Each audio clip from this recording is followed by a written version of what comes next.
let's jump right in. This is a big warning that I want to share with you at the end of this video. And it could be ugly, but I believe you deserve to know what's really going on, so stick with me. The Biden administration has now officially missed their own deadline to outline proposed oil lease sales over the next 5 years. Initially, the Interior Department announced they were on track to release the 5-year plan by Thursday, but have declined to comment since missing the deadline. Republican Senate Energy member John Barrasso said in an interview Biden has failed to follow the law and prepare a final 5-year leasing plan by yesterday's deadline. That means the federal government will not offer any new offshore oil and gas lease sales. This is the first time in nearly 65 years this hasn't happened, which is causing some to wonder if missing the date was on purpose to avoid giving help to the oil and gas companies. So in 65 years, they've never missed the lease sales in these 5-year plans, and they just missed it. And so there's no new oil and gas offshore leasings that will happen for the rest of this year. The Supreme Court has just delivered a hard hit to Biden's green agenda. The majority ruled that Democrats overreached regarding placing regulation to cut carbon emission. The case was based on a disagreement regarding an interpretation of the 1970 Clean Air Act. In a nutshell,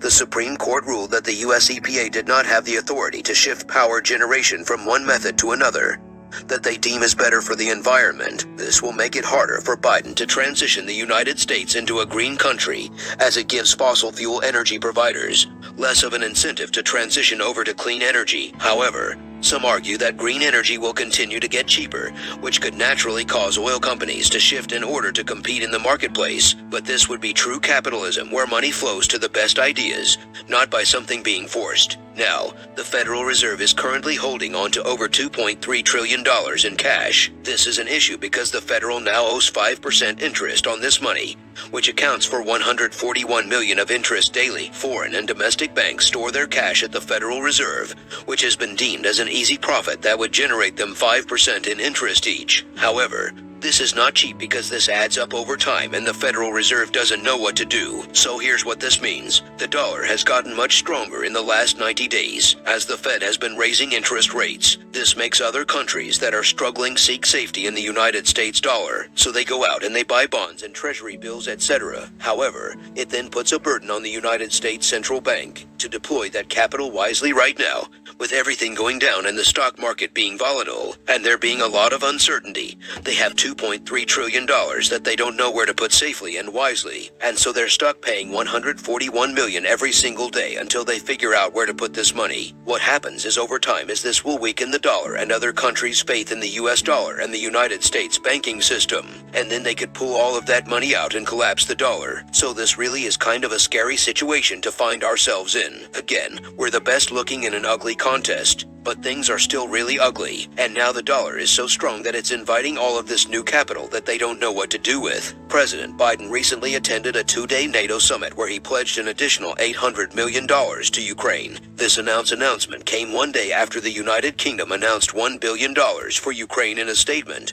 Biden declared that Putin thought he could break the transatlantic alliance. He tried to weaken. He expected our resolve to fracture, but he's getting exactly what he did not want. The new package includes offensive weapons, which is a new addition to what we have previously already sent. The West has united forces to ensure Putin fails. But do you think that Russia feels like they're winning or losing the war? Let me know your thoughts in the comments down below. Now, Russia has retaliated by saying, if they are provoked into world weary, their first move will be to take out satellites, and their next move will be to destroy London with hypersonic missiles that can travel between 3,000 to 5,000 miles per hour. That basically your defense system can't react fast enough to do anything. So, and if they take out the satellite, then London is a sitting duck, right? So they're now making this threat that if they get pulled into war, they will retaliate against London as their first target. Now more and more I'm beginning to doubt the Biden administration is actually working to lower your gas prices. I've given them the benefit of the doubt, but yesterday in an interview with one of Biden's top economic people,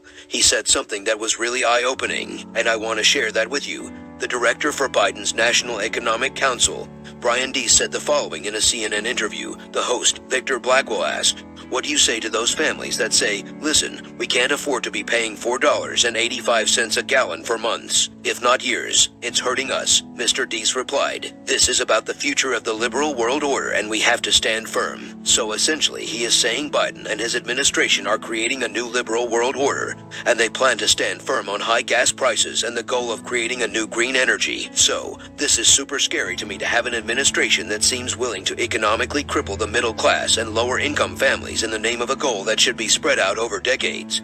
But they're trying to compress it into months. So apparently this new liberal world order that we were told about yesterday plans to stand firmly on the neck of the American people until we break and accept these higher and higher gas prices, or we go green by buying electric. And if it couldn't get any worse, Governor Greg Abbott of Texas is launching a lawsuit against President Biden and the White House. The Biden administration, through the EPA, is trying to shut down the Permian Basin oil field for violations. This oil field makes up 40% of all oil production in the United States. If this field shuts down, analysts say gas prices could overnight rise to $10 to $12 per gallon. Former EPA Chief of Staff Matty Gunn Ocker said this is the Biden administration trying to quietly shut down all fossil fuels in the United States of America. Governor Abbott said if the Biden administration doesn't respond, then as governor of Texas, he will be forced to intervene in order to keep production flowing and keep these oil and gas jobs for people in Texas. He does not want to see this become the next Keystone Pipeline. I mean, this is 40% of all of the gas from this one area that they're now trying to legally shut down in the courts. So, you can see why the state of Texas has announced that later this year, they plan to vote on whether they will exit the United States or if they will remain now.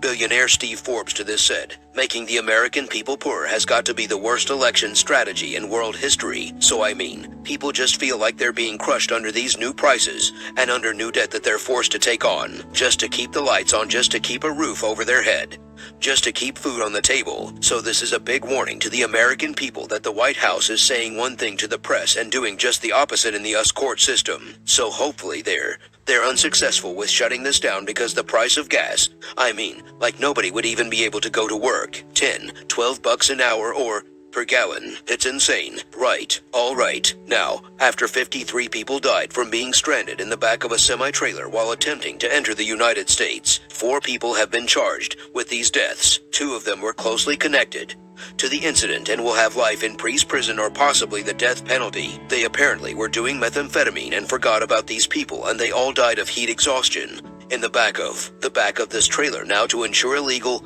immigrants entering the country are either blocked or protected against something like this repeating itself, the governor of Texas is ordering all cargo shipments crossing into the United States on the southern border be hand inspected to ensure there aren't humans hiding in that could, lose their life because of something like this. Now, this is my update for today. As I know more, I will definitely come on and share more with you. There's a lot going on. I was not expecting to read this in the news today. So this is a big warning. You need to be on the phone with your senators and your House representatives telling them how these gas prices are affecting, and that if they shut down these, they're not even new offshore oil and gas leases for this year. They skipped the 5-year plan, which hasn't happened in 65 years. Now they're trying to shut down the Permian Basin oil fields, which accounts for 40% of all of the gasoline in the United States. We need to get on the phone with these people and let them hear our voices. Now, before you go, I just want to remind you, never link your worth to the government's policies. Right? You're amazing. You have lots of worth. So I just want to take a second to remind you of that, because when you're going through hard times, it's easy to feel forgotten. It's easy to feel like the world is against you, and it's easy to forget that you have intrinsic worth. So let me just remind you of that. I appreciate you being in this community, and I will see you on the next video.